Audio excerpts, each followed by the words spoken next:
Hello everyone, I hope आप सभी लोग बहुत अच्छे होंगे और उतने ही अच्छे तरीकों से आप सभी लोगों का पढ़ाई चल रहा होगा। तो इस वीडियो में हम लोग देखने वाले हैं सामाजिक विज्ञान कक्षा 10वीं का model paper with complete answer with solution हम लोग देखने वाले हैं। तो आपको मैं बता दूं, ये नवबोध आदर्श उत्तर का सेट ए है सामाजिक विज्ञान का। ठीक है, तो इसमें जो भी क्वेश्चन बताया जा रहा है उसको आप लोग बहुत अच्छे से तैयारी करके जाएंगे, क्योंकि इसमें से कुछ कुछ जो क्वेश्चन है आता है आपके बोर्ड एग्जाम में। तो चलो देख लेते हैं, सभी क्वेश्चंस की तैयारी आपको करना ही है। तो चलो देख लेते हैं इसको। फाइनली देखो, आपका प्रश्न अ में सही विकल्प चुन करके लिखे बोला गया। तो इसमें फर्स्ट क्वेश्चन क्या लिया गया है कि साइलेंट स्प्रिंग निस्तब्ध बसंत पुस्तक के लेखक कौन है, उसको आपको कंप्लीट टिक करना है। तो इसके आंसर हम लोग नीचे देखेंगे।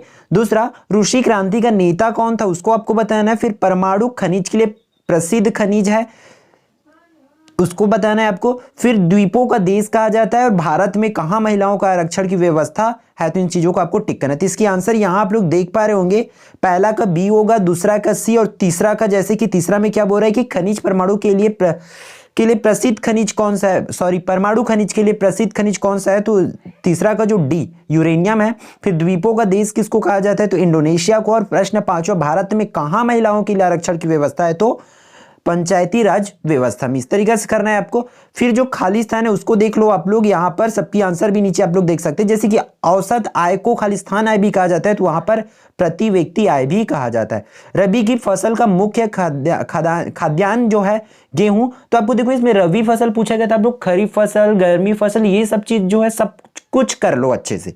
ठीक है, फिर सबसे ज्यादा कुपोषित होने की संभावना खालिस्तान वर्ग में होती है, तो यहां पर आप लोग लिखेंगे गरीब। फिर फोर्थ जो है नाइजीरिया के राष्ट्रवादी और प्रथम राष्ट्रपति खालिस्तान थे, तो यहां पर क्या आ जाएगा इसके आंसर ये कि नामादी आजी की वो। फिर पांचों में जो है नियमगिरी जनजाति क्षेत्रों में खनन खालिस्तान 1% उल्लंघन है, तो पीसा 1% उल्लंघन है। ठीक है, इस तरीके से आप लोग कर लेंगे। फिर उचित संबंध में यहाँ पर 4 ऑप्शन देखने को मिल रहे हैं, तो चारों को आपको उचित संबंध में कर लेना। और यहाँ पर आप लोग एक चीज देखने को मिला होगा, अगर आप लोग नोटिस कर रहे होंगे तो जगह जगह पर देखो यहाँ पर प्रश्न बैंक लिखा है। तो भाई आप लोग को मैं बहुत पहले से ही बोल रहा हूँ, जब से क्वेश्चन बैंक जारी हुआ है तब से बोल रहा हूँ।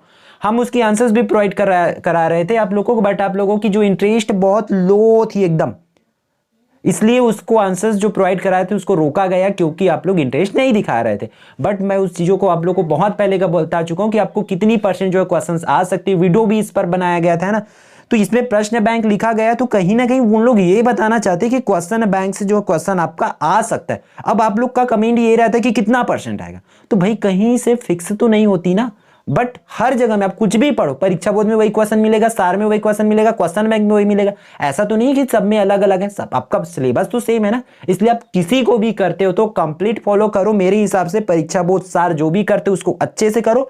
उसके बाद आपको 2 चीज फॉलो करना है, मॉडल पेपर से एक बार बैठ के तैयारी कर लेना, जितना भी सेट आपको प्रोवाइड कराया जाएगा, और दूसरी जो है क्वेश्चन बैंक से एक बार मैच करके जरूर देख लेना। क्वेश्चन देखोगे तो आपको आंसर दिमाग में आपके आ रहा है कि नहीं, इन चीजों को जरूर चेक करके देखेंगे। ठीक है, तो चलो आगे बढ़ते हैं इसमें। फिर देखो, मोस्ट इंपॉर्टेंट जो क्वेश्चन है आपका क्या बोल रहा है कि सकल घरेलू उत्पाद का क्या अर्थ है। तो आप लोग को क्वेश्चन में जैसे ही बोला आपके दिमाग में आंसर आ जानी चाहिए, तब तो आपकी तैयारी हो गई है। नहीं तो आप लोग वीडियो को छोड़ दो और लग जाओ भाई तैयारी में। ठीक है, क्योंकि आपको क्वेश्चंस के आंसर नहीं आ रहा है। देखो इसकी आंसर क्या होगा, राज्य के एक वित्तीय वर्ष के दौरान सभी उत्पादित अंतिम वस्तुएं एवं सेवाओं का मूल्य होता है। फिर हरित क्रांति किसे कहते हैं, तो उन्नत किस्म के बीजों, रासायनिक उर्वरकों तथा आधुनिक तकनीकी से फसल उत्पादन में वृद्धि करना ही क्या कहलाता है, हरित क्रांति कहलाता है। तो 2 नंबर के लिए आपको इतना ही लिखना है। फिर क्वेश्चन नंबर 4, जापान ने किस परिस्थिति में आत्मसमर्पण किया, तो नागासाकी और हिरोशिमा पर बम गिराए जाने और लाखों लोगों के मरने के कारण जापान ने आत्मसमर्पण किया। तो इस तरीके से आपको कंप्लीट कारण पता होना चाहिए। फिर 5वां जो है आपका बोल रहा है कि सरकार सार्वजनिक सुविधा क्यों उपलब्ध कराती है। तो जाहिर सी बात है, इन सबका आंसर तो बहुत सटीक होती है। देश की सुविधा और कानून व्यवस्था के साथ सभी नागरिकों की सार्वजनिक सुविधा उपलब्ध कराना सरकार का दायित्व होता है।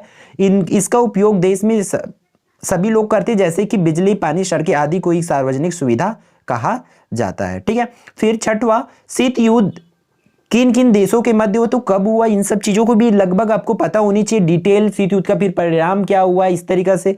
ठीक है, तो शीत युद्ध अमेरिका और रूस के मध्य हुआ। फिर 7वां जो है, भाषा आधारित प्रदेश गठन से क्या क्या सकारात्मक प्रभाव हुए, मतलब क्या पॉजिटिव रिजल्ट क्या क्या आया, तो देखो इसके निम्नलिखित प्रभाव हुआ। पहला, जैसे कि भाषाई आधारित राज्य बनने से भारत विघटन के संकट से बच गया, मतलब भारत देश विघटित हो जाता अगर भाषाई आधार पर राज्य नहीं बनाया जाता। दूसरा, इससे राष्ट्रीय एकता प्रबल हुई, विभिन्न भाषा बोलने वालों को सम्मान मिला गया, आप सबको अपनी भाषा व संस्कृति के विकास का अवसर दिया गया। तो ये 4 कारण आप लोग लिख सकते हैं। फिर चौथा, एक उपनिवेश और स्वतंत्र देश के बीच क्या क्या अंतर होता है। उपनिवेश मतलब सिंपल वर्ड में आपको देखा जाए तो उसका मतलब होता है गुलाम, ठीक है। तो एक गुलाम देश और एक स्वतंत्र देश में क्या अंतर होती है, तो इसके आंसर आप लोग इस तरीके से लिखेंगे कि एक साम्राज्यवादी शक्तिशाली देश दूसरे देश पर अपना अधिकार जमाकर उसका राजनीतिक, आर्थिक, सामाजिक शोषण करे तो वह उस साम्राज्यवादी देश का उपनिवेश होगा, ठीक है। जब जैसे कि 1947 की ईस्वी के पहले भारत ब्रिटेन का क्या था, उपनिवेश था, फिर भारत स्वतंत्र हो गया। तो इस चीजों को आपको कंप्लीट लिखना है। फिर 9वां जो क्वेश्चन है क्या बोल रहा है कि शांति आंदोलन से क्या है, मतलब आप शांति आंदोलन से क्या समझते हैं उस चीज को आपको बताना है। फिर इसके मुख्य उद्देश्य क्या थे उस चीजों को आपको लिख देना है।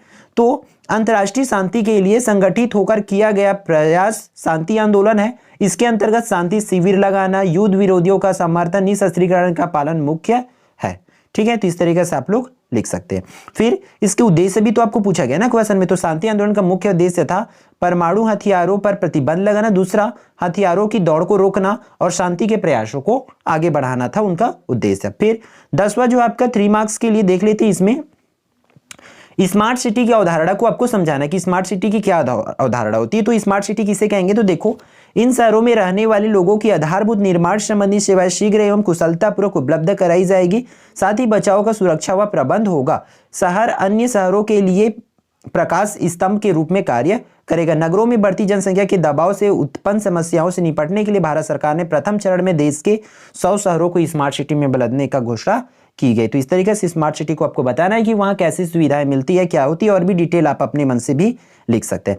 अब यहां से 4 अंक वाली क्वेश्चन स्टार्ट होता है। प्रश्न 11 से क्या बोल रहा है कि मिट्टी के नवीनीकरण के लिए क्या क्या उपाय किए जा सकते हैं। तो इसमें से 4-5 क्वेश्चन ही आपको है, जल के लिए भी होने चाहिए, ठीक है, मृदा प्रबंधन, इस तरीके से जो है सबको कर लेंगे।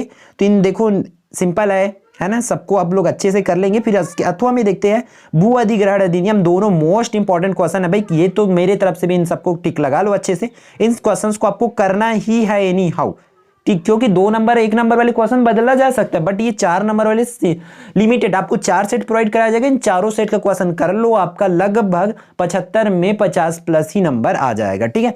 तब देखो भू अधिग्रहण अधिनियम आपको अच्छे से कर लेना है इसको। फिर अगला जो क्वेश्चन है, देखो प्रथम विश्व युद्ध के किन्हीं 4 कारणों का आपको उल्लेख करना है। तो प्रथम विश्व युद्ध 1914 से 1918 के प्रमुख कारण निम्नलिखित थी, इस तरीके से आप लोग बता देंगे।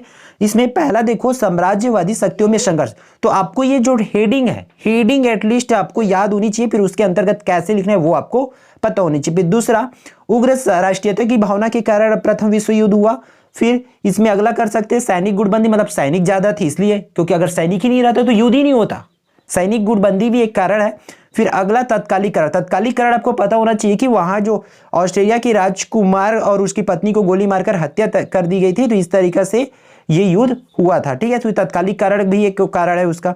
फिर इसके अथवा में देखो 1914 ईस्वी में प्रारंभ हुए युद्ध को विश्व युद्ध क्यों कहा गया, आपको विश्व युद्ध के कारण बता दिए। अब उसको विश्व युद्ध आखिर बोला क्यों गया है, उसको सिर्फ युद्ध बस नहीं बोला करके विश्व युद्ध क्यों बोला गया, तो उसके कारण को इस तरीके से आपको कंप्लीट लिख लेना है, ठीक है। 4 नंबर के लिए तो आपको कम से कम 4 हेडिंग आपको तो याद होनी ही चाहिए। फिर प्रश्न क्रमांक 13, उत्खनन में किस प्रकार के पर्यावरणीय दुष्प्रभाव हो सकते हैं, उसके क्या निदान है, उसको लिखना है इसको। तो इसकी भी आंसर आप लोग कंप्लीट देख लेंगे अच्छे से, ठीक है। तो आप लोग हो सके तो स्क्रीनशॉट लेते चलिएंगे और इसकी निदान भी, ठीक। फिर इसके भारत में सौर ऊर्जा का भविष्य उज्जवल है क्यों, इस चीजों को आपको बताना है, तो इसमें भी कंप्लीट लिखेंगे। 4 अंक वाली क्वेश्चन है ये। फिर ये लास्ट 4 अंक वाली क्वेश्चन, भारत एक समृद्धशाली देश है जिसके निवासी निर्धन है, विस्तार से इसको वर्णन करना है। तो इसकी आंसर भी आप लोग इस तरीके से कंप्लीट, एटलीस्ट हेडिंग याद होनी चाहिए, और हेडिंग के अंदर से रिलेटेड आप लोग पढ़ के रखो, आपको एकदम का कि केवल रटके नहीं रखना है। समझना है, थोड़ी सी समझ के ही पढ़ना पड़ेगा भाई आपको। फिर जनसंख्या विस्फोट समाज के लिए घातक है कैसे, और एक चीज और, एक आंसर्स तो करोगे, क्वेश्चन आंसर करोगे इसके, हम सोच रहे हैं कि आपको बहुत जल्दी इसका नंबर वाइज क्वेश्चन जो है प्रोवाइड करा दे, लेकिन उसमें ओनली क्वेश्चंस रहेगा, तो इसलिए आप इन सब क्वेश्चंस को पढ़ के रखो, आपका तैयारी हो जाएगा तो वो आपके लिए 100% यूजफुल होगा, क्योंकि वीडियो देखने मात्र से आपका नंबर नहीं आ जाएगा, आपको बैठ के इन क्वेश्चंस को तैयारी करना पड़ेगा भाई, इन चीजों को आप समझो। आप लोग हेडिंग डिलोड करो। फिर 15वां, भारतीय रिजर्व बैंक की भूमिका पर संक्षिप्त, भारतीय रिजर्व बैंक के कार्य को आपको लिखना है, तो इसके 5 नंबर वाला है, तो उस तरीके से आप लोग बहुत ध्यान से लिखेंगे। फिर देखो बैंक के कार्य, उसमें भारतीय रिजर्व बैंक के कार्य लिखे थे, और यहां पर सिर्फ बैंक, कोई सा भी बैंक है उसका कार्य क्या होता है उसको लिखना है। फिर 16वां क्वेश्चन, ये भी 5 नंबर वाली होती है, बहुराष्ट्रीय कंपनी किसी देश में उत्पादन इकाई लगाने के लिए किन किन बातों का विशेष ध्यान रखना चाहिए, इन चीजों को आपको लिख लेना है, ठीक है, तो इसको भी देखेंगे। फिर वैश्वीकरण का सर्वाधिक दुष्परिणाम भारत में किस क्षेत्र में पड़ा, इसको कर लेंगे। तो सबको, अगर जिसका आंसर भी नहीं है भाई आपके पास, तो होगा जो भी परीक्षा बहुत सार जो भी कुछ होगा उन चीजों पे टिक लगा लो इन क्वेश्चंस को, और पढ़ने पे के लिए बैठ जाओ। आपकी तैयारी हो जाएगा तो फिर बता देना, हम अगले स्टेट जो आपको प्रोवाइड करा देंगे। जितना जल्दी हो सके तैयारी करो, अब हमारे पास टाइम नहीं है। भारतीय संसद के कार्य, तो यहाँ पर राष्ट्रपति के कार्य, प्रधानमंत्री के कार्य, संसद के कार्य, इन चारों चीज होना चाहिए। चुनाव आयोग के कार्य होना चाहिए, निर्वाचन जो आयोग होता है उसके कार्य आपको कंप्लीट याद होना चाहिए। इन चीजों को अच्छे से करेंगे। देखो अगले में सर्वोच्च न्यायालय के शक्ति व कर्तव्यों को बोला गया, तो इस तरीके से ये होगी आपकी कंप्लीट आंसर। तो कंप्लीट आप लोग इसी तरीके से तैयारी कर लेंगे, ठीक है। 18वां, महिला और पुरुष मतदाताओं की संख्या में मतदान का प्रतिशत किसका और क्यों कम है, इन चीजों को आपको लिखना है। फिर दबाव समूह की क्या प्रमुख विशेषताएं थी उसको, ये लास्ट क्वेश्चन जो है आपको इसको इस तरीके से कर लेना है, ठीक है।